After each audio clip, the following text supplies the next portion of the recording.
भागवत विद्यापीठ के नवंबर के हिंदी क्लास में आप सबका हार्दिक अभिनंदन है। आज हम लोग मेघ आए शीर्षक कविता के संबंध में विचार करेंगे, जो श्री सर्वेश्वर दयाल सक्सेना द्वारा रचित है। साहित्य अकादमी सम्मान से सम्मानित हिंदी साहित्य के सुप्रसिद्ध कवि श्री सर्वेश्वर दयाल सक्सेना का जन्म 1927 ईस्वी में उत्तर प्रदेश के बस्ती जिला में हुआ था। इनकी आरंभिक शिक्षा बस्ती जिला में हुई, पर उच्च शिक्षा इन्होंने इलाहाबाद विश्वविद्यालय में ग्रहण की। आरंभ में इन्हें जीविकोपार्जन हेतु काफ़ी संघर्ष करना पड़ा, पर कालांतर में ये सुप्रसिद्ध पत्रिका दिनमान के उप संपादक और चर्चित बाल पत्रिका पराग के संपादक बने। 1983 में इनका निधन हो गया। इन्होंने अपनी रचनाओं में ग्रामीण संवेदना के साथ साथ शहरों के मध्यम वर्गीय जीवन बोध को प्रकट किया है। इन्होंने अपनी रचनाओं में प्रकृति का बहुत सुंदर चित्र उकेरा है। साथ ही इनकी रचनाओं में कल्पना का भी सौंदर्य मुखरित हुआ है। इनके काव्य की दो प्रमुख विशेषताएं हैं, चित्रात्मकता एवं अस्पष्टता। इनकी सुप्रसिद्ध रचनाएं हैं काठ की घंटियां, बांस का फूल, कुआनो नदी, खुटियों पर टंगे लोग, जंगल का दर्द इत्यादि। ये सब कविता संग्रह है। श्री सर्वेश्वर दयाल सक्सेना ने कविता के अतिरिक्त कहानी, निबंध, नाटक इत्यादि सभी साहित्यिक विधाओं में अपनी लेखनी चलाई। पागल कुत्तों का मसीहा और सोया हुआ जल इनका सुप्रसिद्ध उपन्यास है। तो लड़ाई कहानी संग्रह है, बकरी नाटक है, तो लाख की नाक और बतूता का जूता ये बाल साहित्य है। खुटियों पर टंगे लोग नामक कविता संग्रह के कारण इन्हें साहित्य अकादमी सम्मान से सम्मानित किया गया। मेघ आए शीर्षक कविता प्राकृतिक सौंदर्य की कविता है। इसमें बादल को सजे धजे दामाद के रूप में प्रस्तुत किया गया है। जिस प्रकार ग्रामीण संस्कृति में शहरी प्रवासी दामाद के आने पर खुशियां छा जाती है, उसी प्रकार भीषण गर्मी के पश्चात बादल के आने पर चारों तरफ हर्षोल्लास का माहौल उत्पन्न हो जाता है। कविता का आरंभिक चरण है, मेघ आए बड़े बंठन के संवर के, आगे आगे नाचती गाती ब्यार चली, दरवाजे खिड़कियां खुलने लगी गली गली। पाहुन जो आए हो गांव में शहर के, मेघ आए बड़े बंठन के संवर के। देखिए, ये कविता का जो आरंभिक चरण है, यह यूँ कहें कि कविता में कविवर सर्वेश्वर दयाल सक्सेना ने कदम दर कदम मानवीकरण अलंकार का प्रयोग किया है। जैसे इस कविता के इस चरण में कवि ने मेघ को दामाद के रूप में प्रस्तुत करते हुए मेघ का मानवीकरण किया है।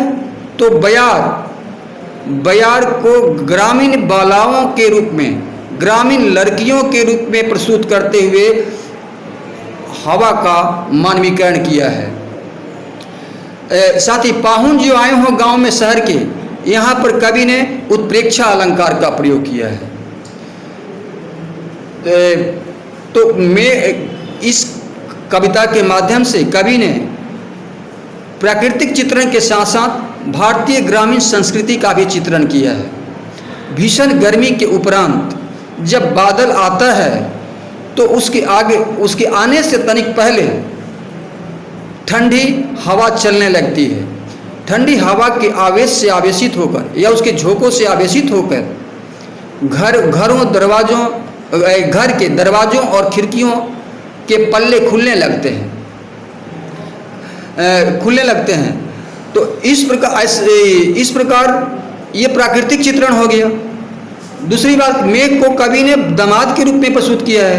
तो जब गांव में कोई प्रवासी दामाद, कोई शहर में प्रवास करने वाला दामाद गांव में आता है, तो उसके आने की सूचना मात्र से गांव में हर्षोल्लास का माहौल छा जाता है। गांव में प्रवेश करते समय जब गांव की बालाएं, गांव की लड़कियां उन्हें देखती हैं, तो उन्हें देखकर शर्मा कर आगे आगे दौड़ती हुई भागती हैं। यानी हवा को गांव की बालाओं के रूप में प्रस्तुत किया गया है। गांव मोहल्ले में जब शहरी दामाद के गांव आने की सूचना मिलती है, तो घरों में रहने वाली घर की बहुएं घर के दरवाजे के पल्ले और खिड़कियों के पल्ले खोलकर उनकी ओर मुखातिब होने लगती है, उन्हें देखने का प्रयास करने लगती है। यानी ये बादल ऐसे आते हैं, भीषण गर्मी के उपरांत बादल ऐसे आते हैं मानो कोई शहरी दामाद, शहरी पाहुन गांव में आया हो, सज संवर करके, बन ठन करके कोई दामाद आया हो, जिसे देखने के लिए सभी लोग आतुर हैं, सभी लोग बेचैन हैं। इसमें कवि ने प्राकृतिक सौंदर्य के साथ साथ ग्रामीण संस्कृति का चित्रण किया है। हम चर्चा किए थे कि जब बादल, भीषण गर्मी के बाद जब बादल आता है तो उसके आगे ठंडी ठंडी हवाएं चलने लगती है, गांव घरों की खिड़कियां खुलने लगती, हवा के आवेश से आवेशित होकर खुलने लगती हैं।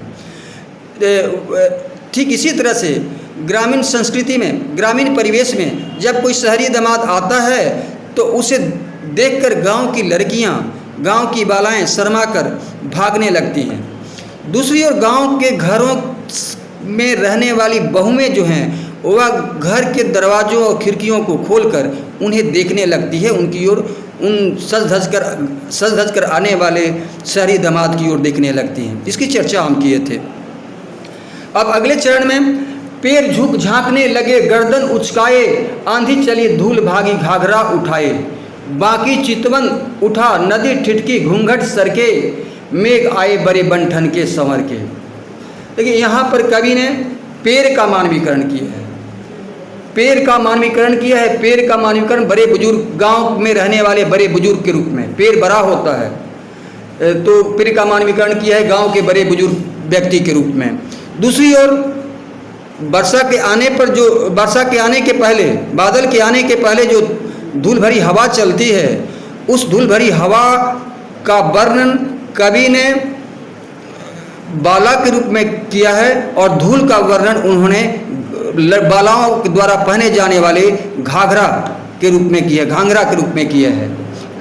यानी जब आसमान में बादल आता है तो बादल के आने के पहले हवा चलने लगती है, हवा के आवेश से आवेशित होकर पैरों की जो शिखाएं हैं, पैरों की जो टहनियाँ हैं, वे टहनियाँ तनिक झुक कर बार बार झुकने लगती हैं, हिलने डुलने लगती हैं और धूल भरी हवा ऊपर उठने लगती हैं। ऐसा लगता है क्या कहते हैं, ऐसा लगता है कि क्या कहते हैं, गांव में जब शहरी दामाद प्रवेश करते हैं तो गांव के बड़े बुजुर्ग जो हैं झुक झुक कर, गर्दन उचका कर उनकी ओर देखने लगते हैं कि यह बाहरी व्यक्ति कौन है, कहाँ से आ रहा है, इतना सज संवर कर आने वाला, बंठन कर आने वाला व्यक्ति कौन है, किसके घर आने वाला है, किसके घर का ये मेहमान है।